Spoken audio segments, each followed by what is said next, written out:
Before I get into the video, make sure you leave a like and comment what you'd like to see next. The finals are coming up, so let me know what you want to see next. Leave some video ideas in the comments and I'll be sure to get back to them. But let's continue to the video.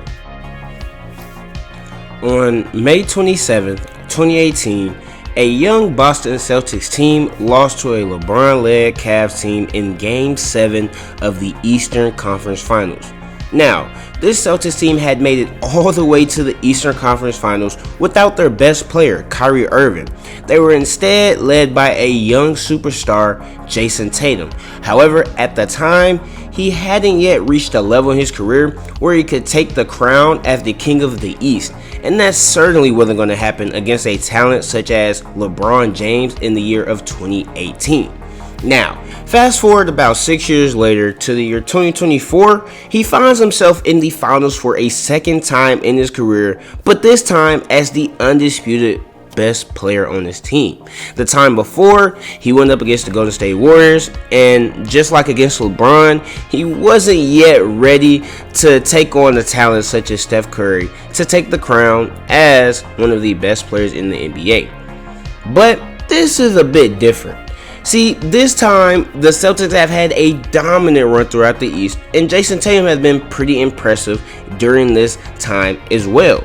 And as the Celtics for a whole, they are looking like the clear favorite to win it all this year, despite whoever may come out the West. And this adds up. You see, the Celtics were also the preseason favorite before the season even started. And to make things better, outside of Porzingis, who was their biggest acquisition in the offseason, they aren't really that injury riddled. And as we've seen throughout the playoffs, they haven't really need Porzingis to help them beat any team, as they've only lost 2 games throughout the entire postseason. And after completing this sweep, they'll be entering the finals with a good amount of rest.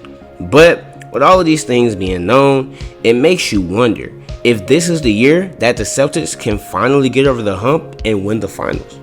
Now, the Celtics match up pretty well with both the Mavericks and the Timberwolves. So regardless of who comes out the West, the Celtics have a pretty ideal matchup for them. Now, throughout the entire postseason, as I mentioned before, the Celtics have been dominant. They have put together a 12-2 run through the East that will have this team as fresh and as ready for the finals as any team could possibly be.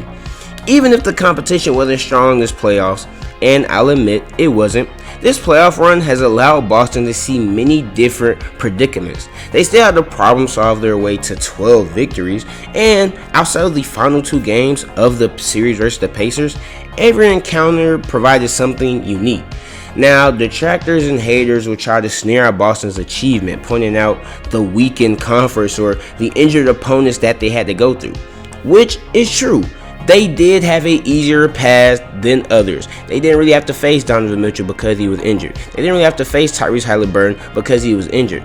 They have had some pretty favorable matchups throughout the East and really haven't had to break a sweat just yet. However, a path is a path. No team in NBA history has been able to choose their route to the finals, making sure that they only face healthy opponents in the first 3 rounds. Think about the 2015 Warriors or the 2018 Cavaliers, or a plethora of other teams that have made it to the finals, but when you look back, you can point out to one matchup that they faced in which there was a key injury on the opposing side. Now, when it comes to this season, specifically the postseason, this is about correction for the Celtics and Jaylen Brown and Jason Tatum. They were outclassed last May by the Miami Heat as they lost Game 7 on their home floor on Memorial Day.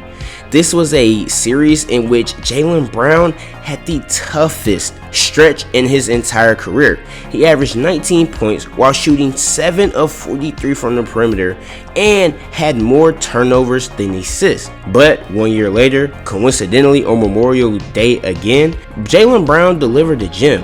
And an argument could be made that Brown was the Celtics' best player for multiple stretches this year due to his intensified defense and cleaner decision making with the ball.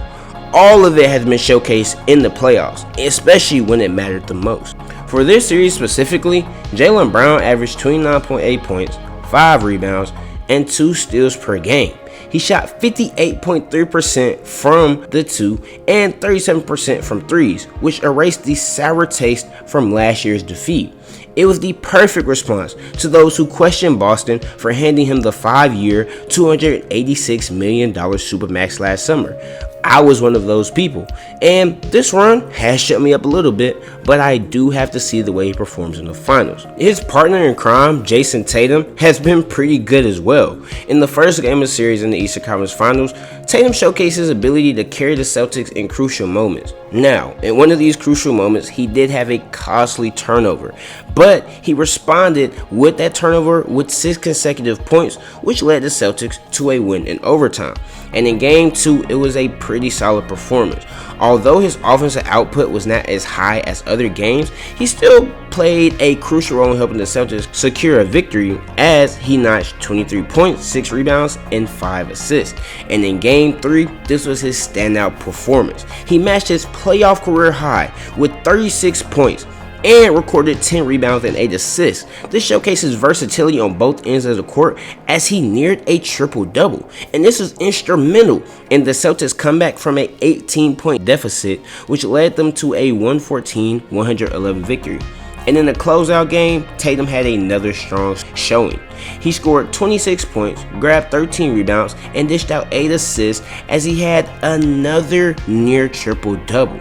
And this all-around performance helped the Celtics secure the Eastern Conference Championship.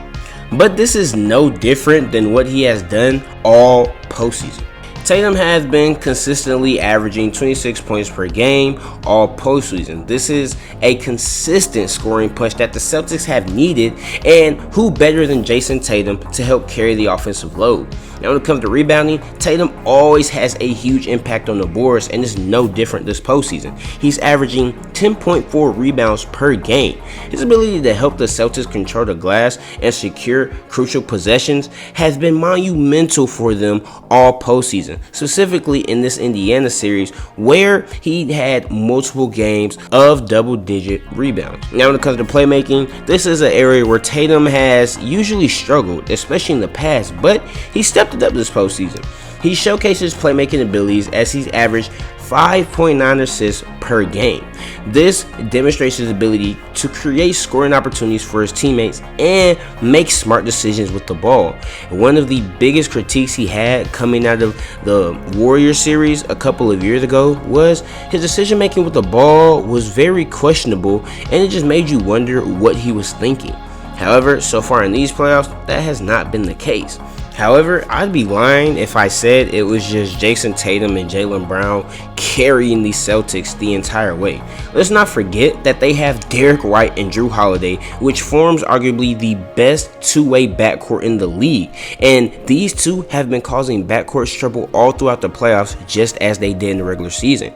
Derek White specifically hasn't been his best offensive self throughout the playoffs, but his reliable defense and his ability to shut down whoever he's guarding on the other side of the ball has been pretty monumental for the Celtics. And the same with Jrue Holiday. Jrue Holiday has had some pretty key steals and defensive moments throughout the entire playoffs. And another player to highlight is Al Horford, who is starting in place for Kristaps Porzingis. And Al Horford might not be the player we used to know him as, but he's still reliable and experienced, and that is something that is very crucial in the playoffs, especially at this time. You need players who have been here before, who know what to do in certain situations. Now, as mentioned before, this is familiar territory for the Celtics. Just a couple years ago, they were fighting out with Steph Curry and the Golden State Warriors for the championship, but it's a bit different this time around. They have more experience. You could argue that both Jason Tatum and Jaylen Brown are better since then. But this is the question that looms with these two. Can they seal the deal? Can they finish and complete the mission of getting the Larry O'Brien trophy? Now, of course, Jaylen Brown and Jason Tatum aren't the only great duo to struggle to win the championship. I mean, think John Stockton and Karl Malone, Jerry West and Elgin Baylor, Patrick Ewing and Charles Oakley. All of these are duos who've played over 100 games and still never were able to secure a championship. And Jaylen Brown and Jason Tatum aren't far behind. They have played 102 playoff games together. That's the 5th most by a duo that has never won a title together. But they like to erase that and secure the title in these next couple of weeks. However, unfortunately for them, no duo that has played over 100 games prior to winning the championship has won it all. But they're looking to erase that narrative. But all we can do is sit back and watch. Hopefully you all enjoyed this video. Make sure you leave a like and leave a comment and turn post notifications on. It's playoff time, and I'm back.